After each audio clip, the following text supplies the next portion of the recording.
பாத்தீங்கன்னா பேங்கிள்ஸ் வேணும்னாலும் அதுக்கு ஒரு தனியா ரேக்கும் கூட நம்ம செஞ்சுக்கிறோம். நம்ம தான் தைக்கிறோம், நம்ம இஷ்டத்துக்கு பேங்கிள்ஸ். ஏன்னா ஒரு சாரிக்கு ஒவ்வொரு பேங்கிள்ஸ் வச்சிருப்போம், அதுக்கு ஒரு ரேக் போறதுக்கு நம்ம இதுலயே ஒரு இந்த இடத்துல ஒரு அடி அடிச்சுட்டு இங்க ஒரு பின் பண்ணிட்டோம்னா இங்க நம்ம அதோட சாரியோட கலர்ல இருக்கிற வளையல்களை மட்டும் இங்க வச்சுக்கலாம். காமனா இருக்கிற கலர் மட்டும் வேற பக்கம் வச்சுக்கலாம்.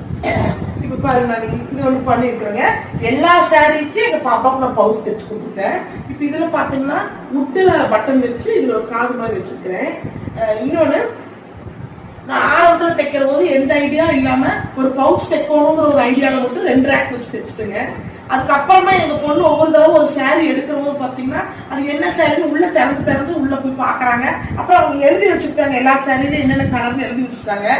எனக்கு அப்புறம் தான் யோசிச்சேன், நாம ஏன் அது டிரான்ஸ்பரண்டா தெரியற மாதிரி பண்ணக்கூடாதுட்டு இப்போ ஒரு ஐடியா நெட் இருக்குது நம்ம கிட்ட. இந்த நெட்ல ஒரு ஓரமா